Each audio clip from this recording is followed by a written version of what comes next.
ಎಲ್ಲರಿಗೂ ನಮಸ್ಕಾರ. ನಾನು ನಿಮ್ಮ ಗಂಗಾಧರ್ ಬೇಂದ್ರೆ. ನೀವು ನೋಡ್ತಾ ಇದ್ದೀರಾ ರಮಾಬೈ ಟ್ಯುಟೋರಿಯಲ್. ನನ್ನ ಒಂದು ಲಾಸ್ಟ್ ಕ್ಲಾಸ್ನಲ್ಲಿ ಏನಪ್ಪ ಅಂತಂದರೆ ಪೀನ ಮಸೂರದ ರೇಖಾಚಿತ್ರಗಳ ಬಗ್ಗೆ ಹೇಳಿದ್ದೆ.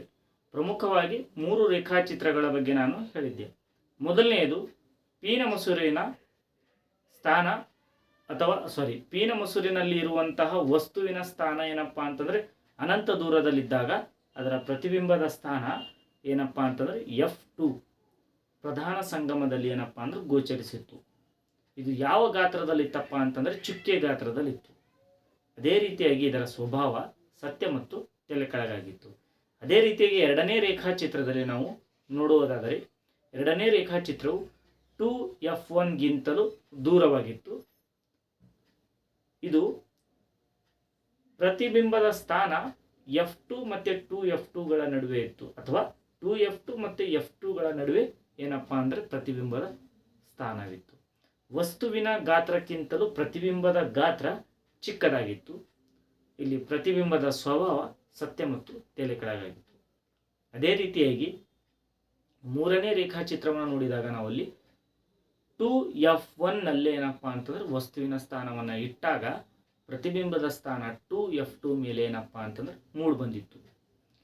ವಸ್ತುವಿನ ಗಾತ್ರ ಯಾವ ಗಾತ್ರದಲ್ಲಿದೆಯೇ ಅದೇ ಗಾತ್ರದಲ್ಲಿ ಏನಪ್ಪ ಅಂದರೆ ಪ್ರತಿಬಿಂಬದ ಗಾತ್ರ ಕಂಡು ಬಂದಿತ್ತು. ಅದೇ ರೀತಿಯಾಗಿ ಇಲ್ಲಿ ಪ್ರತಿಬಿಂಬದ ಸ್ವಭಾವ ಸತ್ಯ ಮತ್ತು ತೆಲೆಕೆಳಗಾಗಿತ್ತು. ಇನ್ನು ಇಂದಿನ ಒಂದು ತರಗತಿಯಲ್ಲಿ ಉಳಿದಂತಹ 3 ರೇಖಾಚಿತ್ರಗಳ ಬಗ್ಗೆ ನಾವೇನಪ್ಪ ಅಂದ್ರೆ ಗಮನಿಸೋಣ. ಮೊದಲನೇದಾಗಿ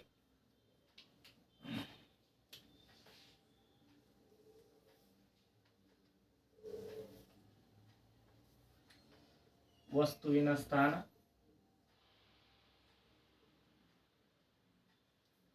ಪ್ರತಿಬಿಂಬದ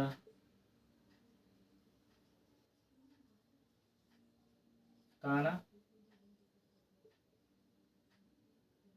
ಪ್ರತಿಬಿಂಬದ ಗಾತ್ರ ಮತ್ತು ಪ್ರತಿಬಿಂಬದ ಸ್ವಭಾವ. ಓಕೆನಾ? ಇವುಗಳನ್ನ ಒಂದೊಂದಾಗಿ ಏನಪ್ಪ ಅಂದ್ರೆ ನೋಡ್ಕೊತಾ ಹೋಗೋಣ. ಇನ್ನು 3 ಲಾಸ್ಟ್ ಕ್ಲಾಸ್ನಲ್ಲಿ 2F1 ನಲ್ಲಿ ಮೂಡ್ ಬಂದಿತ್ತು, ವಸ್ತುವಿನ ಸ್ಥಾನ ಇತ್ತು. ಇವತ್ತು ಏನಪ್ಪ ಅಂತಂದ್ರೆ F1 ಮತ್ತೆ 2F1ಗಳ ನಡುವೆ ಇದ್ದಾಗ, ಓಕೆನಾ, F1 ಮತ್ತೆ 2F1ಗಳ ನಡುವೆ ಇದ್ದಾಗ ವಸ್ತುವಿನ ಸ್ಥಾನ, ಪ್ರತಿಬಿಂಬದ ಸ್ಥಾನ ಎಲ್ಲಿ ಬರುತ್ತದೆ ಅನ್ನುವಂಥದ್ದನ್ನು ನಾವು ರೇಖಾಚಿತ್ರದ ಮುಖಾಂತರವಾಗಿ ನೋಡೋಣ. ಇದೊಂದು ಪೀನ ಮಸೂರ, ಓಕೆನಾ. ಈ ಪೀನ ಮಸೂರ ಒಂದು ಕಾಲ್ಪನಿಕ ರೇಖೆ. ಇಲ್ಲಿ ನಾನು F1, ಇಲ್ಲಿ 2F1 ಅಂತ ಕೊಟ್ಬಿಡ್ತೀನಿ. ದೃಕ್ಕೇಂದ್ರ O, ಈ ಜಾಗದಲ್ಲಿ F2, ಈ ಜಾಗದಲ್ಲಿ 2F2. ಓಕೆನಾ? ಮೊದಲನೇದಾಗಿ ವಸ್ತು F1 ಮತ್ತೆ 2F1 ನ ನಡುವೆ ಇದ್ದಾಗ ಅಂತಂದು ಕೊಟ್ಟಿದ್ದಾನೆ ಆಲ್ರೆಡಿ ಕ್ವಶನ್ ಅಲ್ಲಿ. ನಾವೇನಪ್ಪ ಅಂತಂದ್ರೆ ಅವೆರಡರ ನಡುವೆ ಒಂದು ವಸ್ತುವನ್ನ ಇಟ್ಟಿದ್ದೇವೆ. ಕರೆಕ್ಟಾ? ಆ ವಸ್ತುವನ್ನ ಇಟ್ಟಿದ್ದೇವೆ. ಈಗ ನಿಯಮಗಳನ್ನ ಅನ್ವಯಿಸ್ತಾ ಹೋಗೋಣ. ತಲೆ ಕಾಣಿಸ್ತಾ ಇದೆ ಅಂತಂದಾಕ್ಷಣ ಈ ತಲೆ ಪತನ ಕಿರಣವು ಮಸೂರಕ್ಕೆ ಟಚ್ ಆಗಿ ಪ್ರತಿಫಲಿತಗೊಂಡು F2 ಮುಖಾಂತರವಾಗಿ ಹಾದು ಹೋಗುತ್ತದೆ. ಕರೆಕ್ಟಾ? ಅದೇ ರೀತಿಯಾಗಿ ಏನಪ್ಪಾ ಅಂತಂದ್ರೆ ಕಾಲ್ ಕಾಣಿಸ್ತಾ ಇದ್ರೆ F2 ಮುಖಾಂತರವಾಗಿ ಮೇಲ್ಗಡೆ ಹಾದು ಹೋಗ್ತದೆ. ಅಂದ್ರೆ ಪ್ರತಿಫಲಿತ ಕಿರಣವು ಮೇಲ್ಗಡೆ ಹೋಗ್ತದೆ. ಇದು ಪ್ರತಿಫಲಿತ ಕಿರಣವು ಕೆಳಗಡೆ ಬಂದಾಗ. ಅದೇ ಕಾಲ್ಪನಿಕ ರೇಖೆಯ ಮೇಲಿದ್ದಾಗ ಆ ವಸ್ತು ದೃಕ್ಕೇಂದ್ರದ ಮುಖಾಂತರವಾಗಿ ಹಾದು ಹೋಗ್ಬೇಕು, 3ನೇ ನಿಯಮದ ಪ್ರಕಾರವಾಗಿ. ಓಕೆನಾ? 3ನೇ ಈ ಜಾಗದಲ್ಲಿ ನೋಡಿ, ಯಾವ ಜಾಗದ ಇಲ್ಲಿ ಸಂಧಿಸ್ತಾ ಇದೆ. ಓಕೆನಾ? ಇದನ್ನ A, B, A', B', ಇದು ಪತನ ಕಿರಣ, ಪ್ರತಿಫಲಿತ ಕಿರಣ, ಪತನ ಕಿರಣ, ಪ್ರತಿಫಲಿತ ಕಿರಣ. ಓಕೆನಾ? ಇದು ಗಮನಿಸಿರಬಹುದು.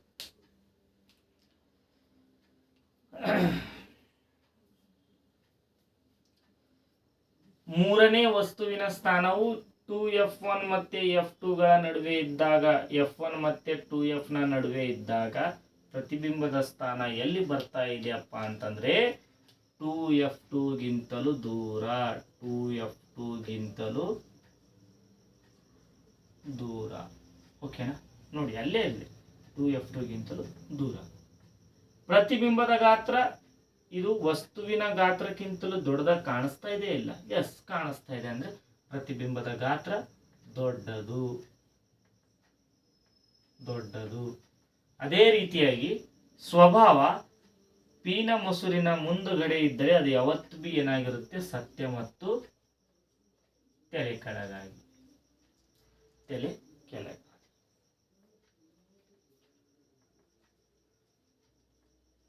ಓಕೆನಾ? ನೋಡಿ ಮಕ್ಕಳು, F1 ಮತ್ತೆ 2F1ಗಳ ನಡುವೆ ಇದ್ದಾಗ ಪ್ರತಿಬಿಂಬದ ಸ್ಥಾನ 2F2ಗಿಂತಲೂ ದೂರವಾಗಿ ಬಿದ್ದಿದೆ. ಅದೇ ರೀತಿಯಾಗಿ ಪ್ರತಿಬಿಂಬದ ಗಾತ್ರ ದೊಡ್ಡದಾಗಿ ಕಾಣಿಸ್ತಾ ಇದೆ. ಸ್ವಭಾವ ಪೀನ ಮೊಸರದ ಮುಂಭಾಗದಲ್ಲಿದ್ದರೆ ಎಲ್ಲವೂ ಸತ್ಯ ಮತ್ತು ತಲೆ ಕೆಳಗಾಗಿ ಇರುತ್ತದೆ. ಇದು 4ನೇ ರೇಖಾಚಿತ್ರ. ಓಕೆನಾ? ಅದೇ ರೀತಿಯಾಗಿ 5ನೇ ರೇಖಾಚಿತ್ರದ ಕಡೆಗೆ ಹೋಗೋಣ. 5ನೇ ರೇಖಾಚಿತ್ರ ಇಲ್ಲಿ ಏನು ಕೊಟ್ಟಿದ್ದಾನಪ್ಪ ಅಂತಂದ್ರೆ, ಪ್ರಧಾನ ಸಂಗಮ F1 ಮೇಲೆ ಇದ್ದಾಗ ವಸ್ತು, ಪ್ರಧಾನ ಸಂಗಮ F1ನ ಮೇಲೆ ಇದ್ದಾಗ, F1ನ ಮೇಲೆ. ಓಕೆನಾ? ಇವಾಗ ಮತ್ತೆ ಅದೇ ರೀತಿಯಾಗಿ ಒಂದು ಮೊಸರ 2F1, ಇದು F1, ಇಲ್ಲಿ F2, ಇದು 2F2. ಓಕೆನಾ? ಇದು ದೃಕ್ಕೇಂದ್ರ O. ಇವಾಗ ನಾವು ವಸ್ತುವನ್ನ ಏನ್ ಮಾಡ್ತೀನಪ್ಪ ಅಂದರೆ F1ನ ಮೇಲೆ ಇಟ್ಬಿಡ್ತೀನಿ. ಓಕೆನಾ? ವಸ್ತುವನ್ನ F1ನ ಮೇಲೆ ಇಟ್ಬಿಟ್ಟೆ. ವಸ್ತು F1ನ ಮೇಲೆ ಇಟ್ಟಾಗ ಅದರ ಒಂದು ಮೊದಲನೇ ನಿಯಮ ಏನು ಹೇಳುತ್ತೆ? ತಲೆ ಕಾಣಿಸ್ತಾ ಇದೆ ಅಲ್ವಾ? ಈ ತಲೆ ಕಾಣಿಸೋದು ಏನಪ್ಪಾ ಅಂದ್ರೆ ಮೊಸರಕ್ಕೆ ಟಚ್ ಆಗಿ ಪ್ರತಿಫಲಿತಗೊಂಡು ಪ್ರಧಾನ ಸಂಗಮದ ಮುಖಾಂತರವಾಗಿ ಪ್ರತಿಫಲಿತಗೊಳ್ಳುತ್ತದೆ. ಓಕೆನಾ? ಕೆಳಭಾಗದಲ್ಲಿ. ಅದೇ ರೀತಿಯಾಗಿ 3ನೇ ನಿಯಮವನ್ನ ಇಲ್ಲಿ ಅನ್ವಯಿಸಿದಾಗ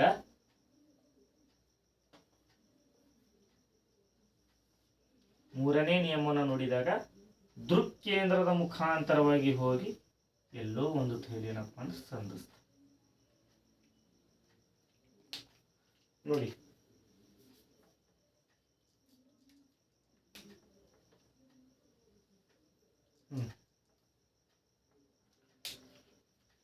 ವಸ್ತು AB ಅನ್ನುವಂತಹ ಒಂದು ವಸ್ತು F1ನ ಮೇಲೆ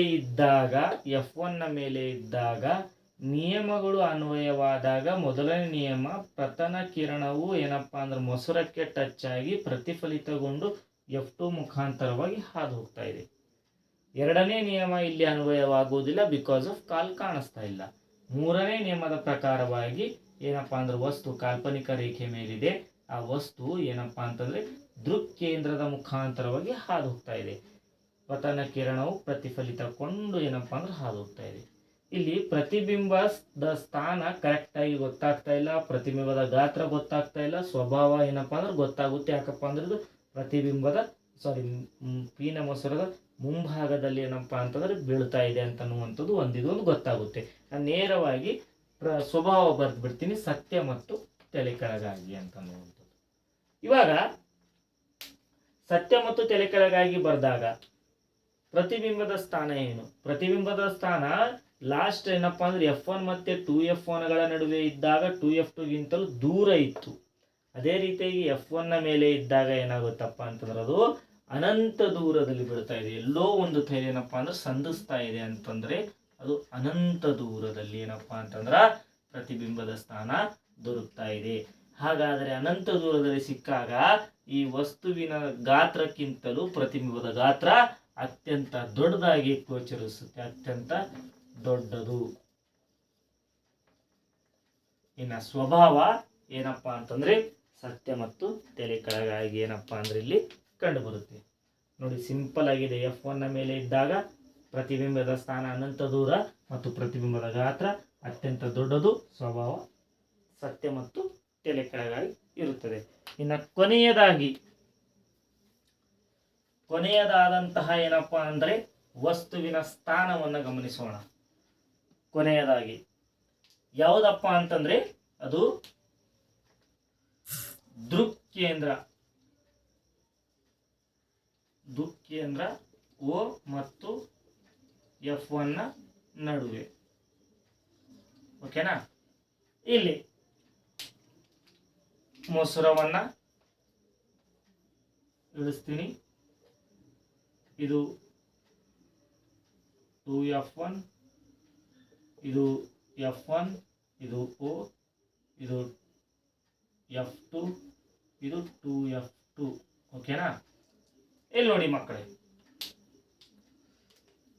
F1 ಮತ್ತೆ ದೃಕ್ಕೇಂದ್ರ ಮತ್ತೆ F1 ನ ನಡುವೆ ಇದ್ದಾಗ ಅಂದ್ರೆ P ನ ಮಸೂರಕ್ಕೆ ತುಂಬಾ ಸಮೀಪವಾಗಿದ್ದಾಗ ಏನೇನಾಗುತ್ತೆ ಅಂತನ್ನುವಂಥದ್ದನ್ನ ಇಲ್ಲಿ ನಾವು ಬರಿಬೇಕಾಗುತ್ತೆ.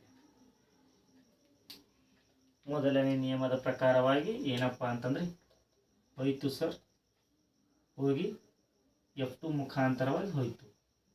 ಮೂರನೇ ನಿಯಮದ ಪ್ರಕಾರವಾಗಿ ದೃಕ್ಕೇಂದ್ರದ ಮುಖಾಂತರ ಹಾದೋಯ್ತು.